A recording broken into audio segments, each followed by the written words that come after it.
A warm welcome to everyone. Personally, I am very, very excited for this fireside chat because this is a fireside chat and I am sitting with a firebrand Indian Army officer. I have zillions of reasons today for being excited. He's an actual celebrity, a real life hero, a third generation Indian Army officer, alumnus of Sainik School Rewa, then National Defense Academy, then Rajputana Rifles officer, Operation Parakram, first Maharashtrian to take over the super prestigious but extremely challenging Northern Command, then Yudh Seva Medal in 2003, Operation Parakram Yudh Seva Medal in 2010, Param Vishish Seva Medal in 2012, picture abhi baki hai. These are just to name a few.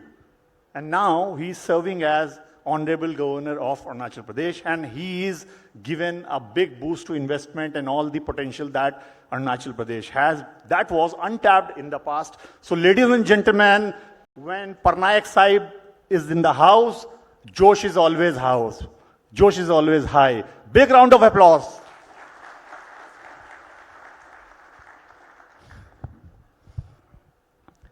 Parnaik Sahib, you have so many achievements.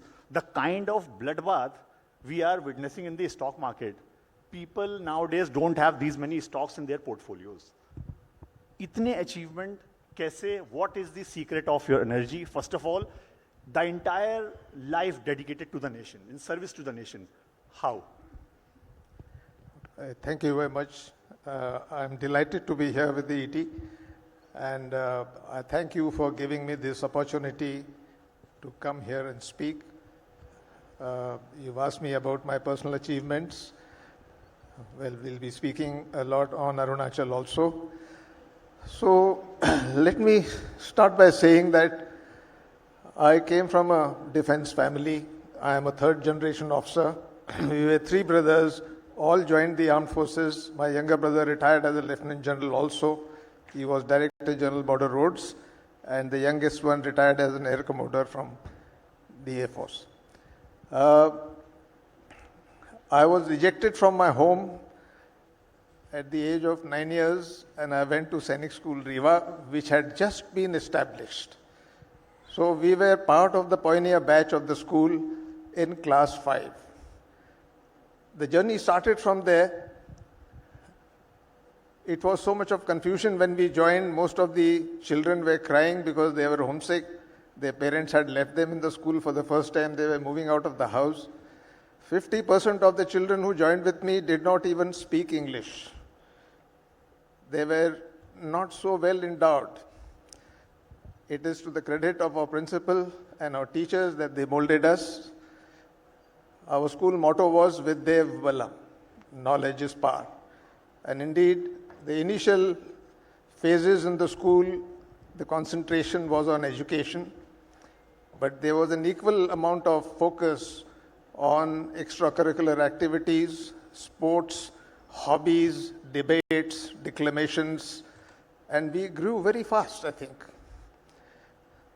The very fact that the school in its third year was competing with the colleges in that region and beating them in games, it showed the type of training that we were receiving there. The school molded us and we started becoming self-sustaining. A lot of self-confidence came into us when we were at school. The school building was donated by the erstwhile Maharaja of Rewa, Mr. Martand Singh ji. Rewa was a God-forsaken, lonely place. It had no airport, no railway station. And the only bus I saw when I joined was, it said, Rewa se Seedhi. So I asked my mother, ये सीधी कैसे जाती है? So she told me, सीधी तो गांव का नाम है.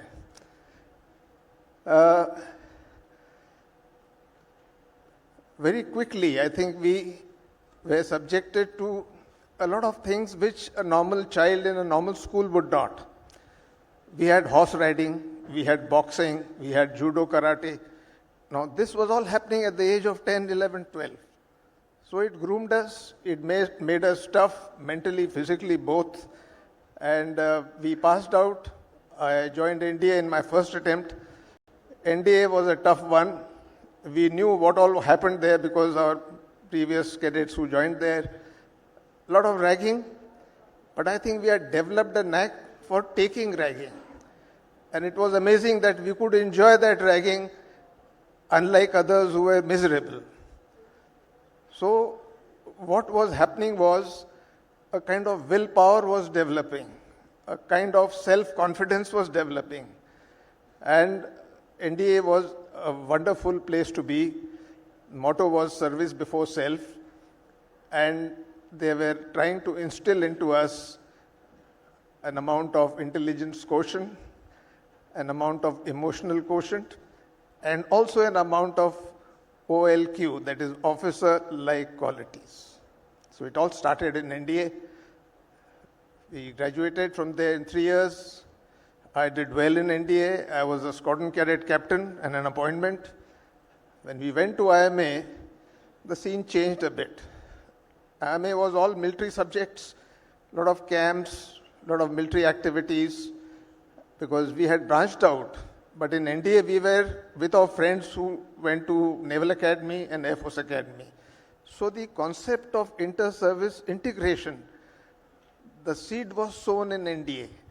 Many years later, when we became senior officers in our own services, we could walk up to the other service and say what we had to. So it was a tough life. When I was in IMA, we had to choose our regiment where we wanted to join. I chose to go to the infantry, and from infantry I chose to go to the Rajputana Rifles. And the reason was that my uncle was from that regiment, and I wanted to join his regiment. I not only got the Rajputana Rifles, I got the same battalion he served in, that is the 2nd Battalion. So army life began on a tough note. The war was coming to an end. We were sitting in Pakistan, 60 kilometers inside in the Barmer sector, and we saw how things had happened. As young officer, we gave ourselves in to our subordinates because they trained us. They ragged us. But the spirit was that you cannot be an officer and lead the men unless you can beat them at their own game. So they are physically tough. You had to run with them. You had to do obstacle courses. You had to play with them. We had to learn their language. We had to adopt their religion. I think this was a wonderful system where we took to the spirit of the men we commanded. And the reason was, in IMA, when we passed out, the last step when we crossed, you read a quote there in the Chetwood Hall: the safety, honor, and welfare of your country comes first, always and every time. The honor, welfare, and safety of your men you command comes next. Your own ease, comfort, and safety comes last, always and every time. So this got embedded in the officers who passed out from there. As an officer, I did well on my courses. I had good assignments. I was instructor in Indian Military Academy, then instructor in the military training team in Bhutan. I qualified for the Staff College, which was a very prestigious assignment. And then I had a spate of assignments in very important directorates and places. I was posted to military operations, military intelligence, military op logistics, military secretary, and perspective plans. I had 6 tenures in this place called Delhi. When every time I told them, send me somewhere else, don't send me to Delhi, but I kept coming here. My last assignment was the Director General of Perspective Plans, and I was responsible for transformation and modernization of the Indian Army. So that was a great experience, and we were looking at the capability of our armed forces vis-a-vis the threat scenarios on both the western and the northern sectors. I commanded a brigade in Kupwara, that time of Parakram. We almost went to war that time, but we learned to understand the psyche of the Pakistani soldier. The ceasefire line was actually no war, no peace. but they would always keep it active by firing on us, by carrying out infiltration, by doing some bad actions. So we found ways and means to sort them out. And my own perception was that we should be careful not to target their civilians, but target the Pakistan military. And we found various ways and means to do that.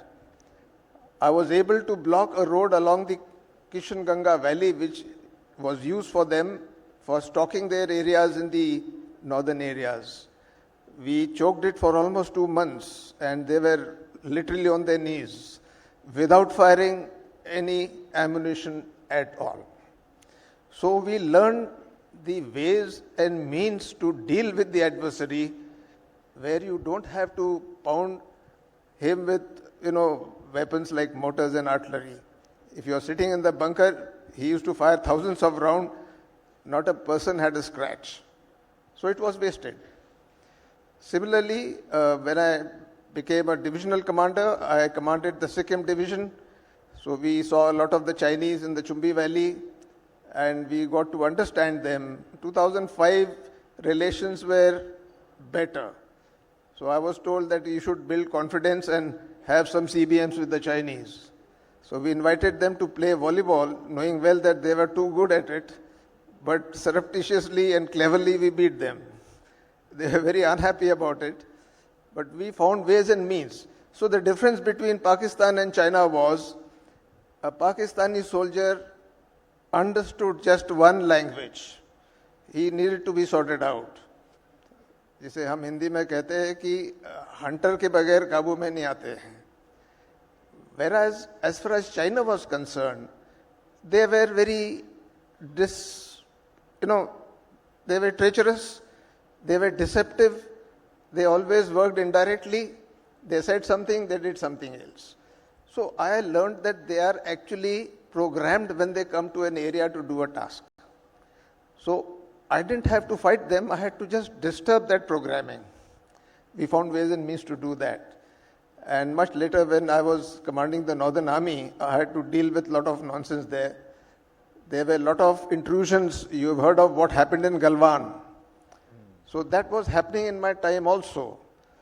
I flew to those areas many times. I stayed there, spoke to the people, and we embarked on a strategy of quid pro quo. You see, the agreements with China forced us not to use our weapons. The line of actual control with China is not delineated on the maps. Indian Army was the only army in the world which was guarding a line which doesn't exist. You can imagine the problems. How do we tell our Jawans where is our line finishing and where is they starting? On our maps we had 3 lines. One was what the British had left, other was what Chinese were perceiving, and third was what we were perceiving. So to guard those areas, we really had to be very, very alert. And I knew that they will do all this, so I sat with the people there, we planned that if they ever come into our area, the first thing we will do is we'll quietly go into their area and sit there. It was a quid pro quo, because when negotiations start, if you don't have a leverage, you can't get him out, and he is good at talking. And that was a turning point in the northern borders. When they came to the area of Depsang, I had to decentralize command to my subordinate commander. We don't generally decentralize command, we decentralize control. The command remains with you. But I knew that if I am sitting far off, this happens at night, he has to take a decision. So I told him, if in 1 hour you can't get me, you will act and do it. I will take the responsibility. So they had done what they had done. It took about 2 months. When this happened, everybody was annoyed with me. They said, why are you doing this? They called me a warmonger. They said, you people do this, that's why China does this. I said, it is the other way around. So the emir takes over. And these talks go on endlessly. So I made a plea to my chief and then later on to the NSA that you give me 48 hours to settle this. Because on ground we were negotiating in a way that we had threatened their team leader that we will sort you out. because we tickled him and recorded a lot of things which he was saying. And we were also sitting in that area. The end result was I had to fly to Delhi, speak to the NSA. Shiv Shankar Menonji was the NSA, and he was not happy initially. He said, "What are you going to do? We are talking at the highest level." I said, "We have understood the mechanics. Give me 48 hours. It's not worrying anybody." He gave me a lot of do's and don'ts. And in those 48 hours, we resolved the issue. At the end of 24 hours, the Chinese wrapped up, put their tents in their vehicles, and they went back to status quo ante. Now, this is something which we put it on record, that this is a strategy which needs to be tried out. Unless we do this and we have some leverages with them, they will continue to annoy and harass us. It is unfortunate what happened in Galwan. If only we had done some quid pro quos when large number of people came in. We did it. Though late, we went and occupied the Kailash range. Well, rest is history. So Northern Command was the most challenging command I had. We had Chinese on the north and east. We had the Pakistanis on the west. We had radicalization in the Kashmir. We had terrorism in that area. And of course, the media, otherwise the situation was very vitiated. I think that was the best command that I had, because there were so many challenges. And we faced that. We were able to ensure that peace and calm came there in 2011-12, and we reduced infiltration. I think when I retired from there, I was involved in India Foundation. I was advising them, and there was a lot of talk on how to deal with Pakistanis and what to do with Article 370. It was removed in 2019. So that was my innings. I served for 41 years and 3 months in the army. I had a lot of opportunities to serve out of the country. I was assigned to a UN mission in Angola in Africa, which was also a very dangerous mission where the rebels shot our aircraft. We lost 30 people. And if that was not good enough, the government in anger shot another aircraft of ours. I was chief of staff of the mission. The force commander repatriated in disgust. The in charge of the mission is known as the special representative of Secretary General. He is generally a political chap from one of the countries. So he tried to resolve the issues there, but he took an errand against our wishes, and his aircraft was sabotaged and all people died. So I was left to steer this mission, and it was very difficult. I don't know, I can't narrate the whole thing, but all I want to say is that not only we did it, our officers and men were held hostage by the rebels. We rescued them on our own. And the end result was the mission had to close, but we didn't know how to extract our people who were all over the country. So we took some wonderful ways to do so, and everybody repatriated to his country without any more loss. I think those were very good experiences that I had. And I dare say that the entire aspect of grooming, the experiences we have had on these field areas, gave us that kind of confidence that we could lead. To tell you, Northern Command, in pure numbers, is the largest command in the world. I was commanding 4.5 lakh troops. I think there can't be a bigger command than this. And I am very fortunate that I got that opportunity to do so. So Parnaik sir, there is a saying, once a soldier, always a soldier. And soldier is a mentality. He is always on mission. So right from this illustrious career and remarkable journey in military, intelligence, army, everything, now you are the Honorable Governor of Arunachal Pradesh. So what's your mission when it comes to investment in Arunachal Pradesh? Okay, thank you. Let me add two more facets before I come to answer this question. In my service, I was always looking for new ways of doing things. I was innovating, I was trying to use technology, I was trying to find indirect means and methods, and I succeeded mostly. In Northern Command, when I found that situation was getting in control, but it was not changing, I took it upon myself to experiment whether I can use a soft power as well as a hard power. And I devised a strategy of perception management. Perception management was, in a way, our center of gravity in J&K was terrorist. We thought if we eliminate the terrorists, the problem will go away, which it did not for so many years. So we started using the soft power. I went to all these social networking sites. I saw the rapid radicalization there. So we adopted a few measures. Let's say everybody told me that we used to do a lot of sadbhavana there in J&K. And we ran 2,000 medical camps, veterinary camps, we built bridges, we saved them from disasters, we took them on integration tours, we ran 55 schools there. So people told me, आप सब कर रहे हैं, लेकिन इसका PR आपका बहुत कमजोर है. So I said, we don't do PR, we are not fighting elections, but this is just to protect our people. But I did realize that there was some truth in it.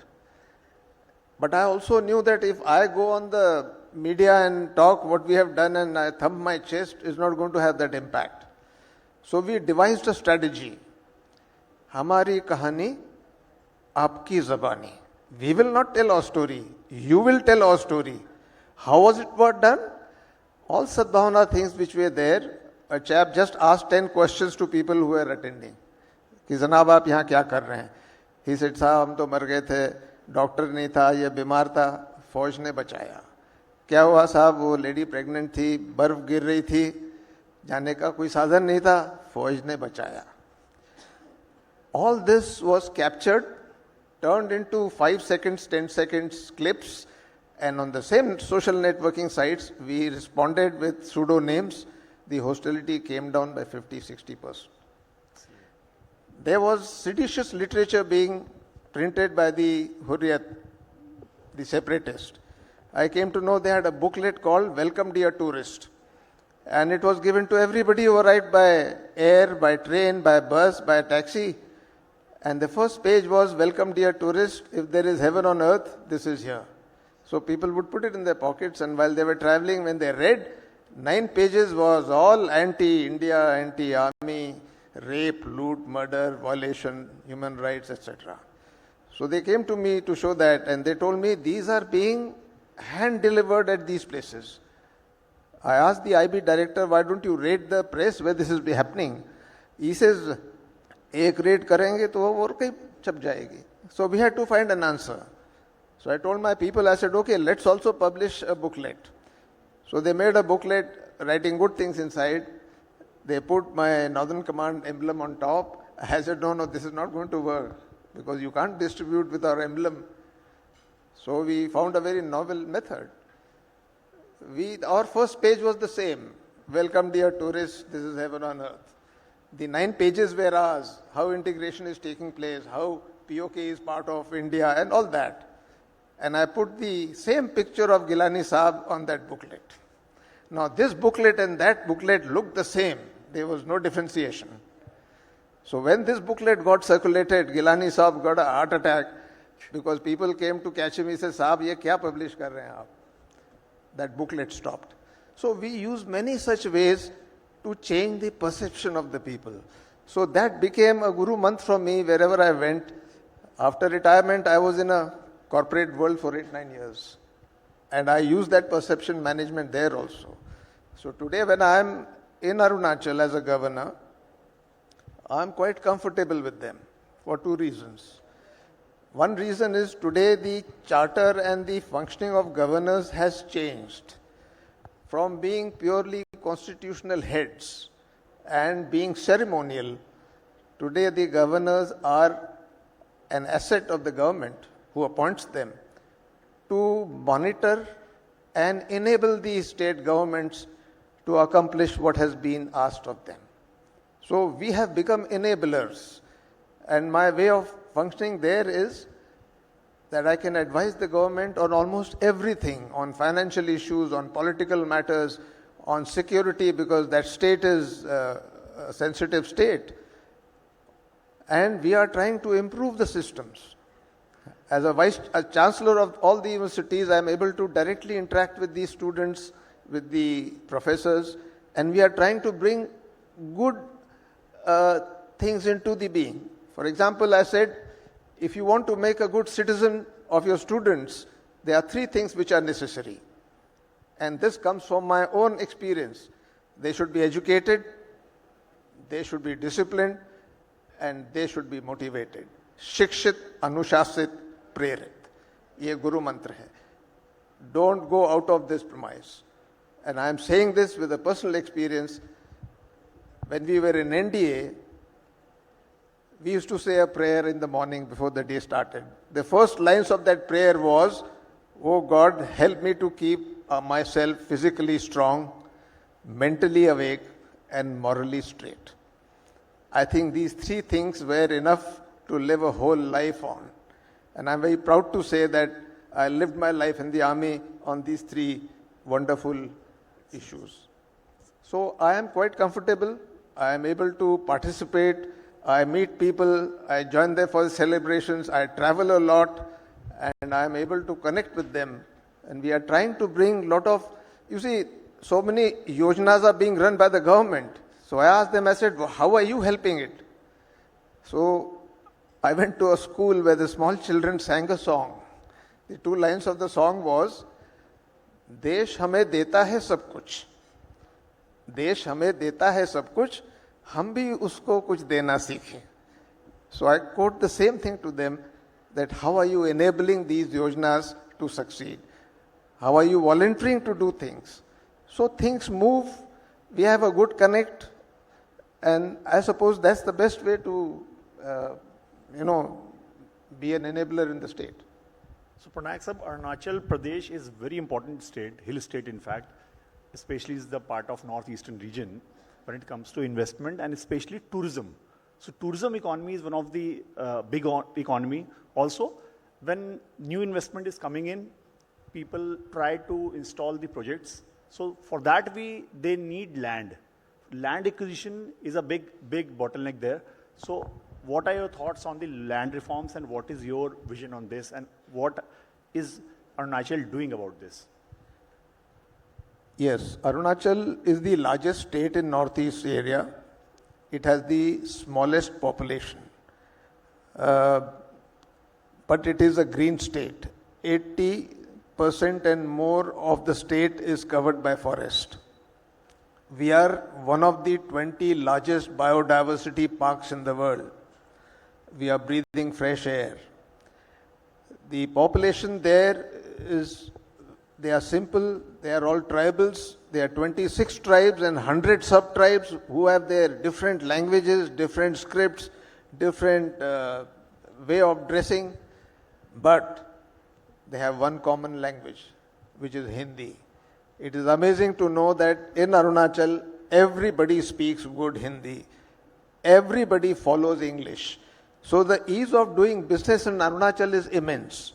Having said that, Arunachal does not have proper land legislations. There is no survey. The land has traditionally belonged to the tribes, to the people and to the villages. Now, it has relevance because they take care of the land. These tribes actually live with the nature. But when we are in the development mode, all infrastructure projects need land. So there we do come across some problems where the clearances and the compensations which have to be given take some time. So we have already advised the government that you need to do a land survey and ensure that those which are being tilled by the people in and around their villages surely belong to them, but the rest of the land has to belong to the state. They have realized this issue. So they have brought in some reforms in an indirect way. They have a they have an act by which the land parcels have been identified where investors can come and set up industries. So if a governmental industry is going to be put there, they can take it on lease for 50 years. If it's a private organization, he gets that land for 99 years on lease. So that problem has been overcome. Secondly, the act that they have enacted, the investment and they also have enacted a act of ease of doing business, and they run a dashboard on which they monitor all this. The open one window clearances are being done. It runs on the similar way that the national scheme of single window clearance is concerned. So the land thing is being resolved, and I'm sure they are seeing the advantage of industry, advantage of tourism coming to their country. And if I tell you that in the last 5 years, their GSDP has doubled, their per capita has doubled, their capital expenditure has more than doubled. So there is a good traction as far as the development is concerned. They have hydropower, which is their most powerful tool there. We have 8 river basins, and they are all having a tremendous potential. The total potential of hydropower in Arunachal is 58,000 megawatts. We are already surplus at just 1,200. There are 2 projects which are getting completed, and when the other 5 or 10 will get completed, the state will have a revenue of more than 10,000 crores a year. So the investments will happen, their own financial status will get improved, and in times to come, I'm sure they will do some land reforms by surveying and identifying the land. So we all know that if an Indian Army officer is there, Dushman is finished. With respect to this, what do you think, who is the biggest Dushman of Indian economy, especially from the perspective of Arunachal Pradesh as an investment destination, especially in the northeastern region? Structurally, northeast has changed a lot. I have served there in 70s during the Naga insurgency, the Mizo insurgency, the problems we have had. In fact, all the states in northeast except Arunachal went through insurgencies. Arunachal was the only state which had no rebellion. So I won't say koi dushman hai, in the sense that they are living with 3 international boundaries. And let me also say that 62 was not much of a thing that we did. It was a debacle for us. But even in that debacle, the local people of Arunachal stood with the army, fought with them, sacrificed with them, and till today they have got a huge regard for the armed forces. The development of border villages program, which is called Vibrant Villages program, is being done in collaborative manner with the armed forces. Whatever privileges the armed forces get, it is shared with the neighboring village and vice versa. So today all our border villages have electricity, they have tap water, they have 4G connectivity. An area where there was no connectivity at all, where there were no roads, we had to walk. Today there are blacktop roads running up to the last villages or first villages, as they say. And there is lot of change in the manner in which the transformation is taking place. So there is no enemy. I would say the people of Arunachal are very nationalistic. Wherever you go, you will get a very resounding Jai Hind as a greeting. Doesn't happen in many states. So I suppose an army man being there, this whole Arunachal was my domain when I was commanding the corps. I have that advantage of understanding the dynamics of how the border is getting protected. So I have regular interactions with the formation commanders. I even hold meetings in Raj Bhavan and call the ministers call the secretaries who are connected with all this, and call the army people, and we sit and discuss, and we make them understand what mischief China can play as far as Arunachal is concerned, and what is it that we can do. Today, even the Myanmar border is getting problematic because the Myanmar army has been shunted out from the border by their own insurgents. And these insurgents are coming into our areas, they are extorting, they are kidnapping, they are killing. So we have taken a lot of measures, and I was able to help them doing that to avoid all these things. So one last thing, you have such remarkable career, journey, historic achievements. One message that you want to give to today's youth from the Times Network platform, one line message for inspiration, motivation. Okay. अगर इजाजत दे तो मैं एक शेर के जरिए बोल दूं. इरशाद. I would like to say कि ज़मीं पे बैठ आसमान क्यों देखता है, ज़मीं पे बैठ आसमान क्यों देखता है, पंख फैला ज़माना उड़ान देखता है. Big round of applause. Amazing. और एक अगली कड़ी भी है कि यूं तो लहरों की फितरत है शोर मचाने की, यूं तो लहरों की फितरत है शोर मचाने की, लेकिन ज़माना शोर नहीं तूफान देखता है. Amazing, sir. Thank you, sir. Thank you so much. We feel so fortunate, blessed, and we got goosebumps listening to the entire journey and everything. Thank you so much for the valuable insights, and thank you so much for your time, sir. Thank you very much. That's right. What an up close and personal glimpse of the Honorable Governor and his journey. And so we ask that you please remain on stage with us for a few moments longer. Thank you, Prashant, for that interactive back and forth and for asking all the right questions.